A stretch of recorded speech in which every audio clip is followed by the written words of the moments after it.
일강과 별강 사이. 어디를 해줘야 될까? 이번에는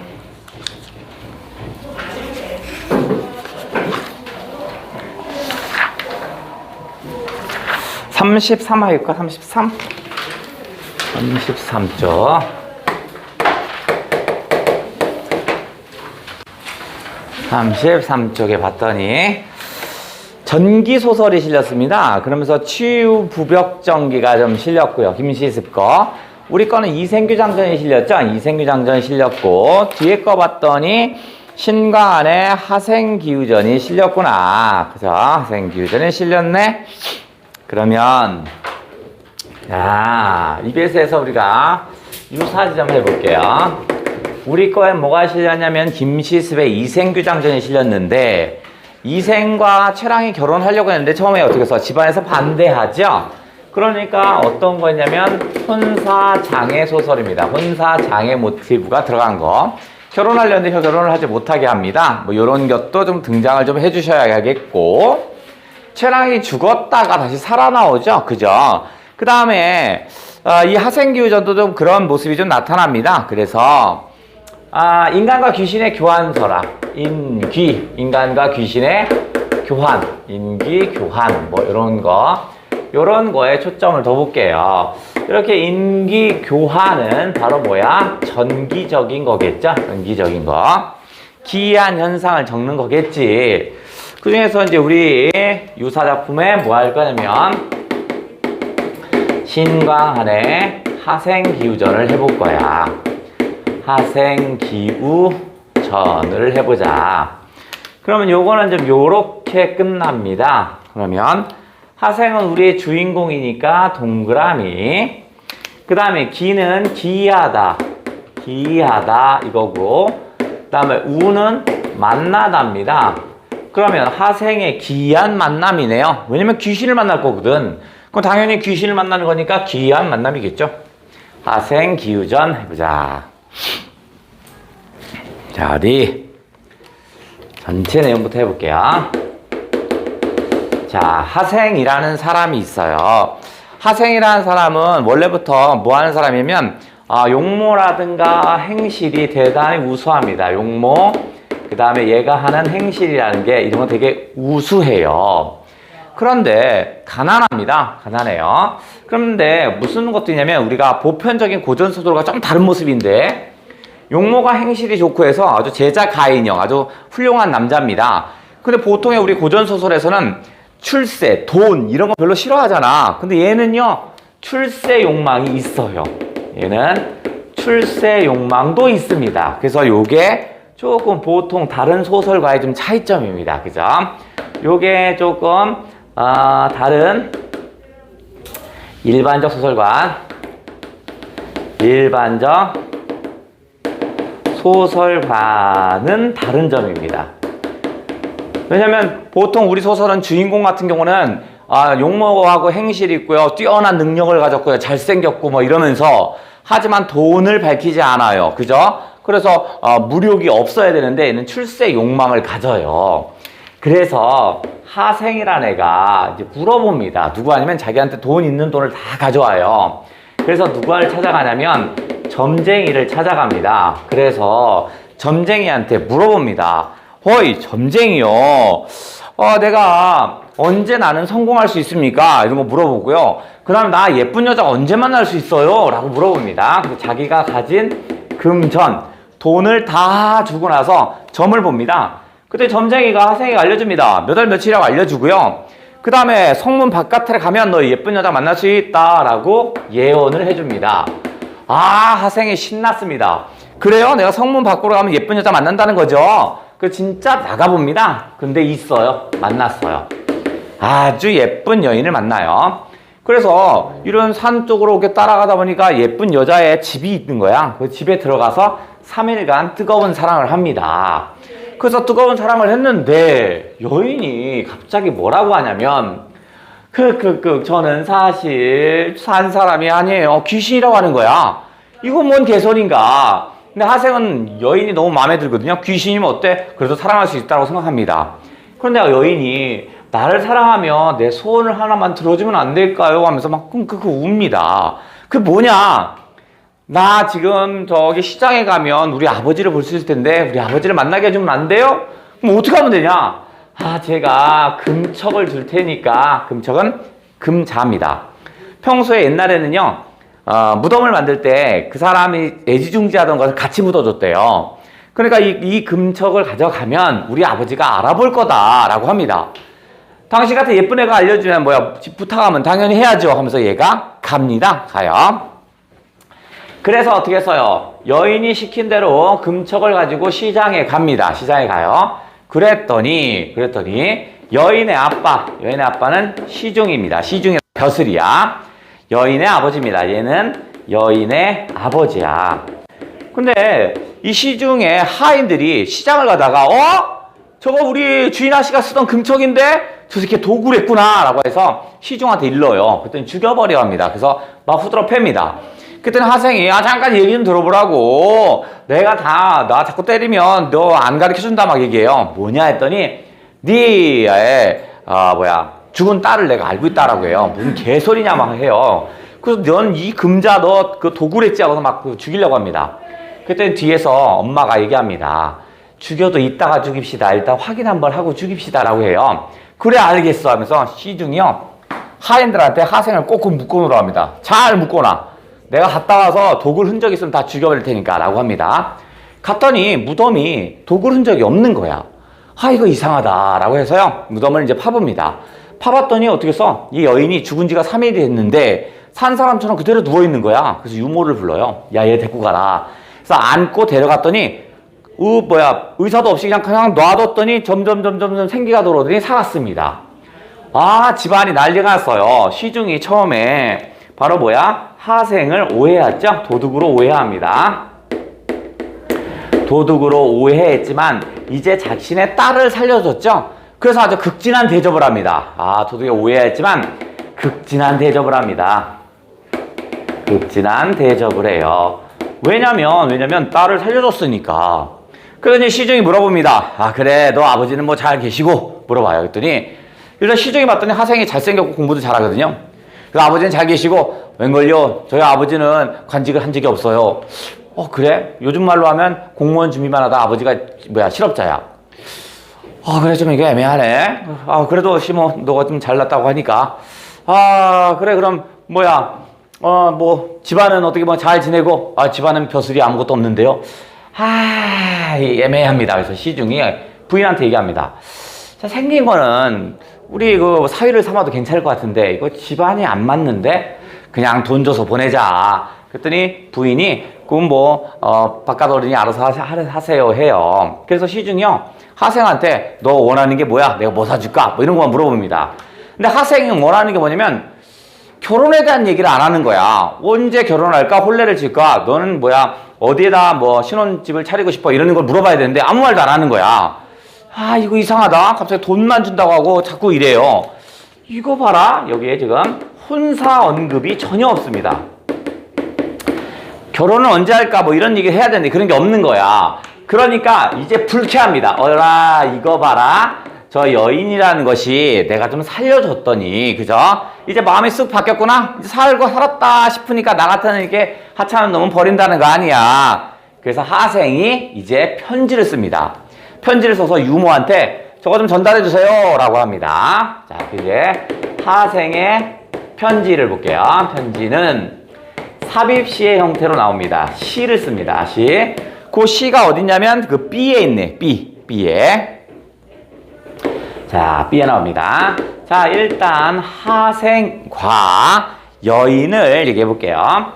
하생이는 어떠냐면 아무리 티끌이 있어도 아무리 어떤 시련이 생긴다 하더라도 나는 옥은 변함이 없대요. 옥은 변함이 없대요. 옥이라고 한다면 바로 뭐냐면 바로 여인을 사랑하는 마음이야. 나는 어떤 시련이 있어도 너를 내가 사랑하고 있는데 이런 얘기네. 요거는 뭐냐면 여인에 대한 사랑입니다. 여인에 대한 사랑. 나는 너에 대한 사랑이 변치 않는 건데 어라 너 여인은 좀 나랑 좀 다른 것 같은데 라고 생각합니다. 여인은 너는 자 이제 봉황이고 봉황이야. 아니면 뭐냐면 그 높은 그 자식 높은 벼슬아치의 아기니까 봉황이기 이제 난세를 거들떠보지 않는다라는 얘기합니다. 이 봉황이라는 애가 이제 바로 난세는 바로 누구냐면 화자, 하생을 얘기합니다. 하생. 그럼 난세는 어떤 세를 얘기하는 거냐면 그냥 일반적인 하찮은 세입니다. 즉 봉황, 높은 벼슬아치의 딸이 난세를 어떻게 써? 이제 돌아보지 않는다라는 얘기입니다. 나를 버렸구나. 이런 삽입시를 딱 씁니다. 그러면서 여인이 이 편지를 받아보더니 아빠! 혼서 얘기 안 했어? 아빠가 배신했구나 라고 하면서 여인이 밥을 굶어버려요. 그러니까 밥을 굶어서 죽는데 마느냐 하니까 어떻게 써요? 아빠가 자식을 이길 수는 없나 봐요. 그래서 어떻게 써? 둘이 혼례를 치렀다라는 얘기가 하생 기우절에 해당됩니다. 됐죠? 자 그러면 다 나왔죠? 혼사장애도 있고요. 그 다음에 인간과 귀신의 교환되는 이런 부분도 있죠. 마치 뭐와 같아? 이생규 장전의 내용과 같죠? 그러니까 이게 유사작품으로 같이 알아두셔야 되겠고 자 그러면 우리 책엔 도대체 뭐가 있냐? 자 우리의 EBS에는 도대체 뭐가 있냐? 이생규 장전이 실렸어요. 고전 4강의 122쪽이네. 자 고전 4강 122쪽에 실렸는데 EBS에서 일단 초점으로 두는 게 뭔가 한번 해볼게요. 우리 책 EBS에서 초점을 두는 건 애정 전기 소설에 좀 초점을 두겠대요. 애정 전기 소설이라고 합니다. 그러면 이렇게 나누면 애정이라는 건 뭐 사랑일 테고 전기라는 것을 얘는 뭐라 하는 거냐면 기이한 것을 전한다라고 우리 EBS는 표현을 했어요. 기이한 것을 전한다라고 우리 책에서는 표현을 했습니다. 그러면 기이한 게 뭐냐? 첫 번째 천상계가 나오고 있습니다. 천상계 하늘이공 나와요. 그 다음에 천상계도 좋고요. 그 다음에 현실계 이런 현실계가 연결이 되는 거야. 요 두 개를 연결시키는 소설들이 있더라고요. 애정 전기소설의 특징은요. 천상계와 현실계가 연결되고 있어요. 그럼 천상계라 하면 일종의 우리 눈으로 볼 수 없는 환상계죠. 그죠? 여기는 일종의 환상계라면 현실계는요. 우리 눈으로 직접 느낄 수 있는 현실성이죠. 여기 환상성이라고 할까? 환상성이 있다면 여기는 어떻게 써? 현실성이 있는 곳이죠. 즉 우리나라 애정 전기소설은 천상계와 현실계가 같이 연결되는 이런 구조로 되어 있다. 이게 첫 번째 특징. 두 번째, 우리나라 애정 전기소설은 여주인공과 남주인공이 있다라면 여주인공이 오히려 적극적인 성격입니다. 적극적인 성격을 가졌고요. 남주인공이 소극적인 성격입니다. 남주인공이 오히려 소극적인 성격을 지닌 그런 식으로 많이 나오더라. 이게 우리 EBS에 초점을 둔 지점이었습니다. 자, 그러면 첫 번째 이생규 장전이 있어야 때문에 요거는 이생이 규 이렇게 나눠지네. 이생은 우리의 주인공이고 규는 넘보다죠. 넘보다. 이생이 넘보다. 어디에? 담을 넘보다입니다.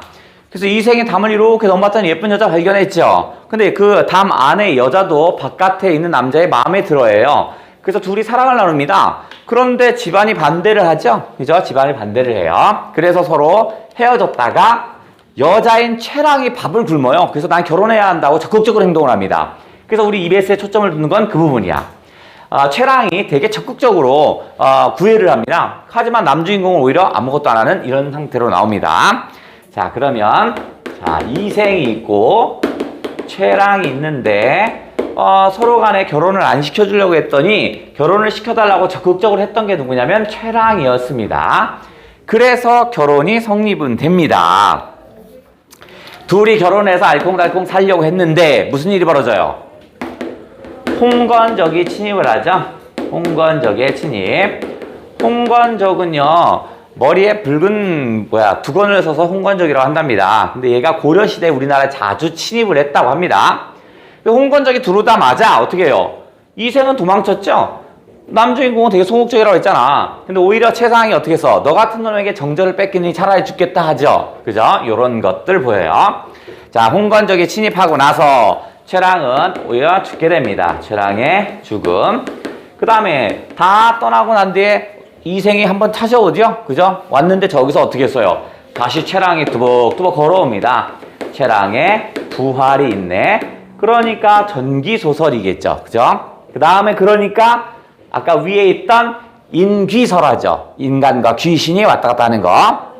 자, 그리고 나서 다시 부활하고 나서 3년간의 사랑을 합니다. 그런데 명부의 법칙이 있죠? 너는 운명이 몇 살까지만 사는 거야 라고 합니다. 그러면서 이제 영원한 이별을 합니다.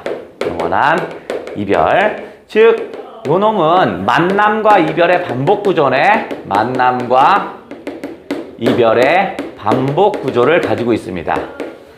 반복 구조를 가지고 있던 이런 내용이 이생규 장전이었습니다. 자, 체크.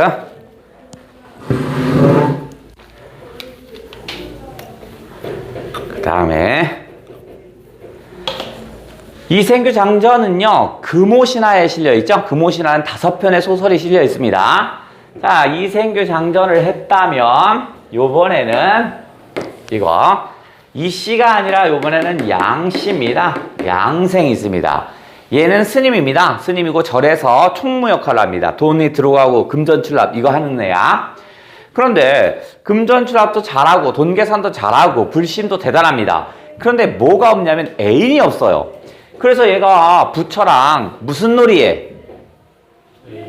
애인 놀이에요?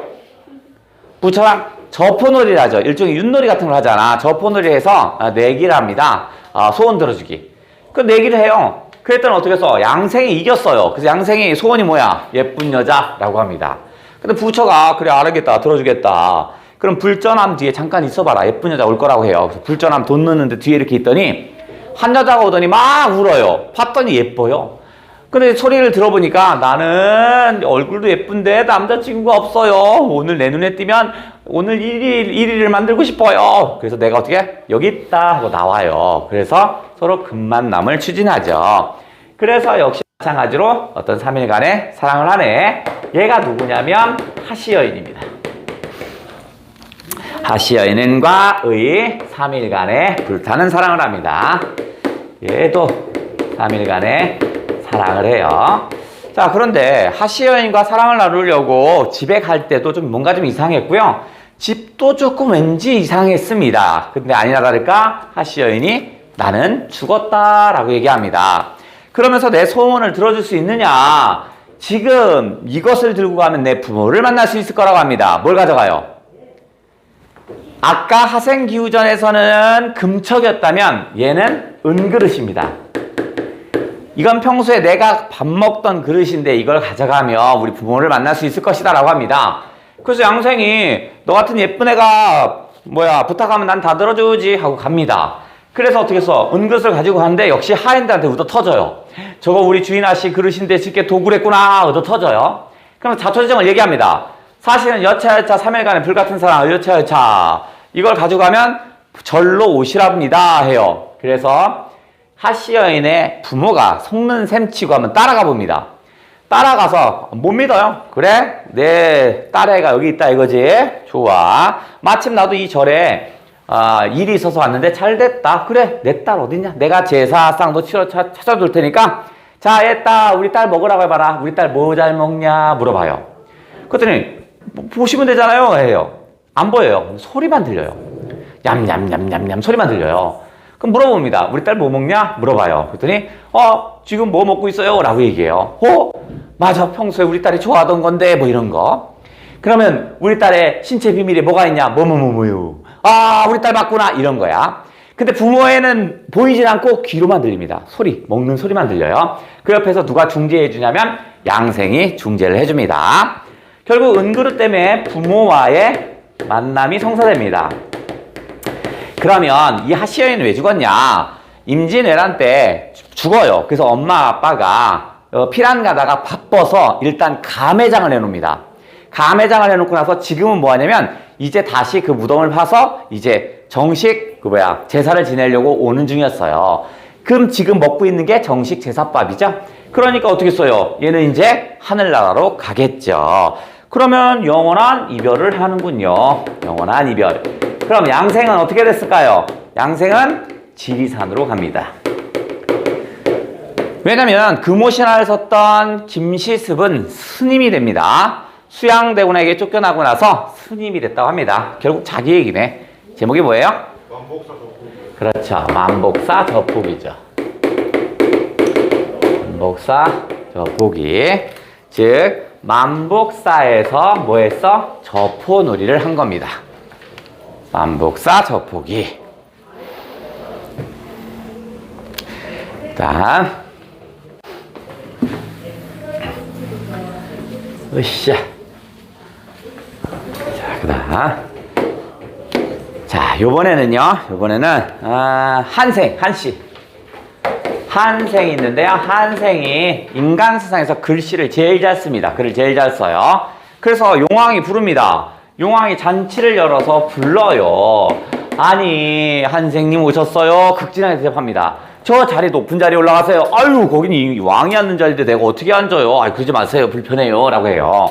그래서 그럼 무슨 일 때문에 저를 불렀어요? 사실은 나한테 딸이 둘 있는데 사실 그 딸은 누구예요? 이 용왕은 누구를 의미하는 거야? 얘는 세종을 의미하는 거고요.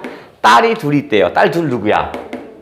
문종과 그 다음 누구야? 단종을 얘기하는 거였습니다. 문종의 아들 단종. 그죠? 있는데 시집을 가야 돼서 내가 집을 졌는데 옛날 사람들은 집을 졌는데 악귀가 들어오는 걸 막는 걸 문현판이 막아준다고 생각해요. 그게 뭐냐면 상량문입니다. 네가 글씨를 제일 잘 쓴다니. 상량문은 뭐냐면 왜 경복궁 같은 데 경복궁 써놓는 거 있죠. 그거 네가 잘 쓴다니 내가 좀 써주면 안 될까? 그 정도 해드리죠. 그래서 직접 한생이 상량문을 써줍니다. 그러니까 용왕이 너무 고마운 거야. 너무 고맙습니다. 이런 것까지 다 해주시니 정말 고맙군요 하면서 선물을 줍니다. 명주와 비단의 선물을 줍니다. 근데 이거 사실은 김시습 얘기입니다. 김시습은 어린이 때 세종이 글짓기 대회 같은 걸 합니다. 거기서 장원을 1등을 해요. 그래서 세종이 뭘 주냐면 붓과 벼루를 줍니다. 불줘요? 자기 얘기입니다. 용왕이 명주와 비단을 줬다는 건 결국 지 얘기야. 자, 그리고 나서 어떻게 써요? 상량문을 잘 써줍니다. 잘 써주고 나서 어떻게 써? 잠에서 깨는 꿈 얘기였네요. 그죠? 꿈에서 깹니다. 그래서 꿈에서 깼는데 어라? 뭐가 있어요? 명주와 비단이 그대로 있는 거야. 내가 아무리 인간 세상에서 글씨를 잘 쓰건 공부를 잘하던 다 필요 없구나. 아무 짝에도 쓸모가 없구나. 세속적 명예와 이 명리의 뭐랄까? 명리의 뭐라고 할까? 부질없음? 명리의 부질없음을 느낍니다. 부질없음을 느낀다라는 그런 내용이군요. 이거의 제목은 용궁잔치에 가다. 뭐지? 이런 얘가 용궁 부연록입니다. 이렇게 용궁 이렇게 부는 나아가다 부자고요. 나아가다. 연은 잔치연자죠. 그러니까 용궁잔치에 가다가 되죠. 용궁잔치에 가다. 다음 하나 더. 자, 이번에는 박생입니다. 박씨. 용왕이었다면 스케일을 더 키워볼게요. 이번엔 염라대왕을 만납니다. 이번엔 염라대왕을 만납니다. 근데 이 염라대왕은요, 왜 그 신과 함께 볼뜨면 그 조인성이 했던, 조인성인가? 이정재가 했던 역할. 염라대왕은 토론하는 걸 되게 좋아해요. 그래서 나한테 토론을 잘해서 나한테 토론을 이기면 내가 왕의 자리도 주겠다고 합니다. 그래서 염라대왕이 박생을 불러요. 네가 인간 세상에 제일 똘똘하다니 나랑 토론 한번 하자라고 합니다. 그래서 둘이 맞짱 토론을 합니다.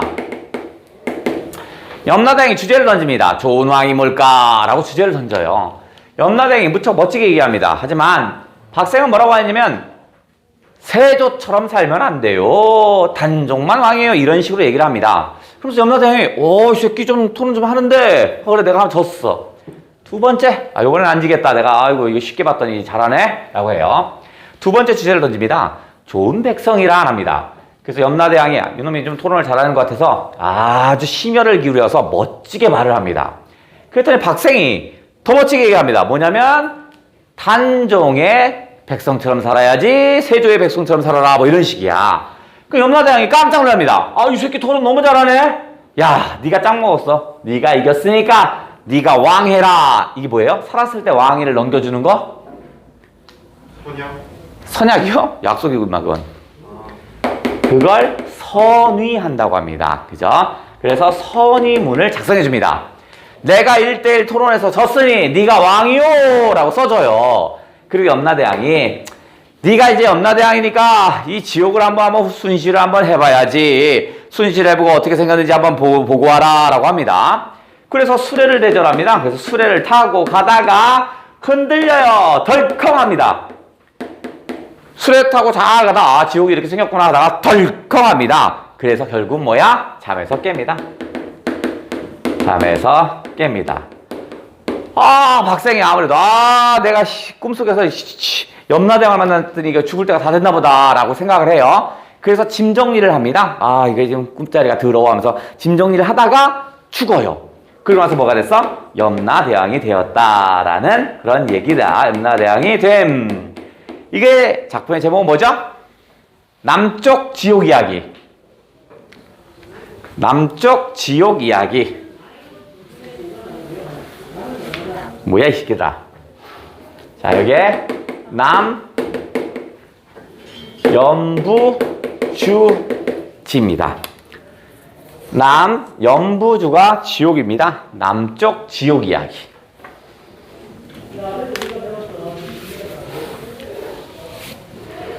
자, 다음. 자, 그 다음은 이제 홍씨입니다. 홍씨. 자, 우리 홍생은 원래 술 마시고, 그 다음 시 짓고, 이런 걸 좋아합니다. 오늘도 술 먹고 가다가 저기 정자 위에 예쁜 여자 발견했습니다. 그 예쁜 여자가 누구야? 기시여인입니다. 기시여인. 그래서 둘이 이제 시 짓기 놀이를 합니다. 그죠? 그래서 풍류를 즐깁니다. 그런데 이 기시여인은 옛 왕조의 공주래요. 망한 나라의 공주였대요. 그러면서 그 노래를 했는데 너무 슬픈 겁니다. 망한 나라의 슬픔을 잘 담고 있는 거야. 너무 마음에 잘 맞아요. 그래서 시 짓고 술 마시고 시 짓고 술 마시고 합니다. 그래서 얘들은 부벽정에서의 흥취를 느낍니다. 그리고 나서 홍생에서 잠에서 땅 깼는데 기시연이 없네. 아무한테 가서 얘기해도 다 믿지 않겠죠. 나 귀신처럼 예쁜 여자 만났어. 이 병신 이거 미친 거 아니야? 이럴 거 아니냐. 그래서 어떻게 얘기를 못합니다. 이래저래 가다가 그래서 나 딴 데 갔다 왔어 이렇게 얘기합니다. 결국은 어떻게 해서 기시연을 찾지 못하는 거야. 그래서 꿈속에서 나옵니다. 꿈속에서 기시연의 하녀가 옵니다. 내가 기시연에 부탁받고 왔는데 당신은 이제 저 세상에서 무슨 벼슬을 할 것 같아요 라고 얘기합니다. 그 얘기는 무슨 말이야? 저승에서의 벼슬을 한다는 건 뭐야? 곧 죽어요 이 얘기했죠? 그래서 홍생이 이제 죽는구나, 죽으면 기시연을 만날 수 있겠구나 라고 생각하면서 이제 마음 편하게 있었더니 죽었다고 합니다. 그죠? 그래서 어떻게 해서 기시연을 만난다는 얘기죠? 그죠? 상사병으로